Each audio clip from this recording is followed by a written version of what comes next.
You've read that title correctly. Demon Slayer Hinokami Chronicles 2 is finally real. I cannot believe it's finally time. They've got an announcement trailer. I don't think we have any gameplay, but we won't have to wait long till we get some gameplay, folks. We have a trailer, we have some details. We can learn some stuff. We don't know exactly how the game has changed yet, but it will be playable soon. We got a new ultimate for you. New ultimate for Rengoku as well?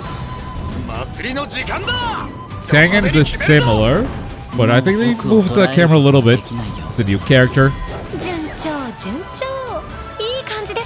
Okay. Okay. And that is the ultimate that we saw in the Sweep the Board. That is not an ultimate. Is it? Is this a stage? It could be a stage. Sick. Sick. The story continues. Entertainment District.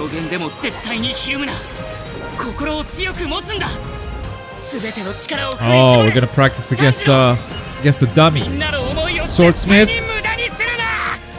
And of course, Hashira training. This is how far the game's gonna go. No Infinity Castle. No movie stuff. Now, Team Ultimate? Maybe? Maybe? A little bit of speculation there? Hinokami Chronicles 2, baby. 2025 for all of these different platforms. We could not leave the PlayStation 4 behind, could we? They're gonna make two versions of the game again, a 30 FPS and a 60 FPS. Now, there's a lot more we can learn about this by simply scrolling down from the trailer where we have the description. Hinokami Chronicles 2 is coming in 2025. They're gonna be moving fast on this. I mean, the game is gonna be playable at Jump Festa. I'm getting ahead of myself, but that's been confirmed. I'll show you. So they are going from announcement into playable in less than a month, and then releasing next year already. They have been cooking this one for a while. I mean, ever since the release of the previous one, for sure. And you've seen Sweep the Board, you've seen the board game. It has already like a lot of animations and models that are going to be reused in this one.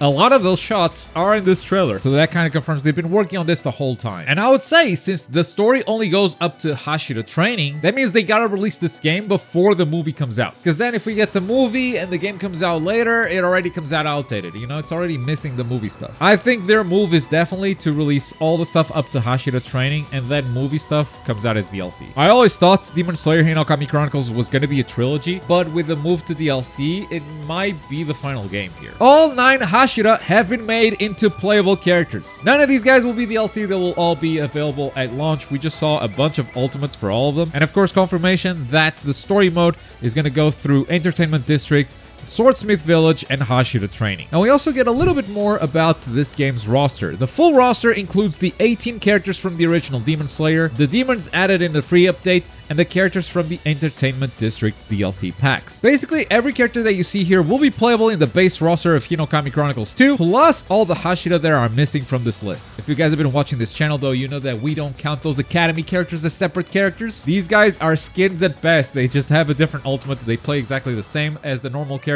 So we cross those 6 characters out and we're left with a roster of 25 characters, plus the missing Hashira. That brings us to a total of 30 characters at launch, and that's not all. Because we're still missing Gyoko, we're still missing Hatengu, we're still missing a few characters here and there. I think Genya is going to be playable, Kanao might be playable as well, we'll see. So the roster is going to have more than 30 characters. That said, they're going to count those 6 characters for sure. Getting hot in here, goddamn. Now the trailer didn't look like it was much upgraded visually from the prequel. I think maybe there's a level up in animations because CC2 is constantly evolving. But when it comes to like the character models and the resolution, it's pretty much where I remember the PS5 version of the first game being. Same engine, same model, same everything, and so I understand why PlayStation 4 is still a playable console for this game. It doesn't make sense to cut it out. That said, Storm Connections players were very quick to completely dismiss the PS4 when it came to online play. Because whenever they went online, they would go 60 FPS only. I don't want to play this game in 30 FPS. Now, Demon Slayer might be a little bit different because the first game released in 30 FPS only. The 60 FPS upgrade was something that happened post-launch, so most Demon Slayer players are already used to 30 FPS, we'll see what happens. I'm actually not sure if this is going to be like such a segregating community like the Storm community was, or if they're actually going to prefer to play in 30 FPS because that's how they're used to. We'll see what happens for sure. Like, I have no clue. But we don't just have a trailer today, we also have a big blog from PlayStation. It is all in Japanese, but do not worry, the information that we have here is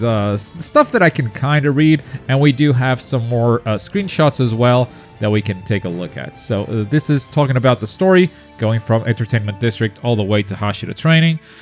Here we have no mention of Team Ultimates yet, just Muichiro and Mitsuri both being playable from the Swordsmith Village, and this is probably an Ultimate. I mean, okay, Team Ultimates could be a thing, but this could also just be a moment in the story mode. Okay, I don't want to like confirm Team Ultimates or anything. Some creators out there are doing that already. I want that to be a thing. I really do. And it's a thing in Storm games. It makes a lot of sense to bring that feature over to Demon Slayer as well. But right now, we don't know. This could be a story mode moment. We'll see. Then we have all the 9 Hashira playable and a few new screenshots for every single one of them. And right below that, we have the information that the game will be playable in Jump Festa this year. That is December 21st, 22nd. So we will know how different this game is from the original very, very soon. Maybe not all the details, but at least like base level. We'll probably get some gameplay as well. I mean, it will probably be voice actors gameplay, which is usually not the best gameplay, but we were able to figure out a lot of stuff in the first game just by watching that gameplay.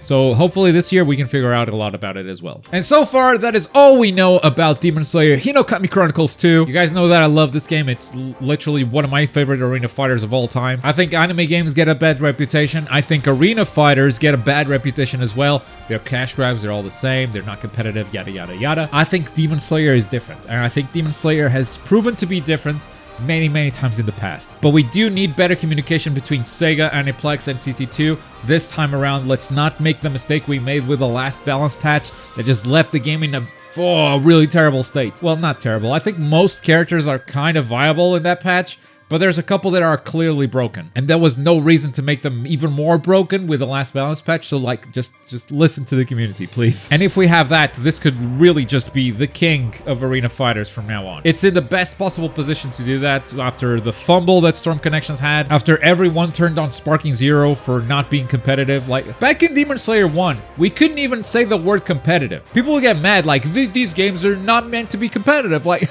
okay, but now they see what happens when a developer goes, hey guys, it's not competitive. It's just an excuse to make their game broken and not fun. So Demon Slayer has a really good shot here, and Sega has a really good shot here at showing Bandai how it's done. We got some real competition, and real competition makes every anime game better.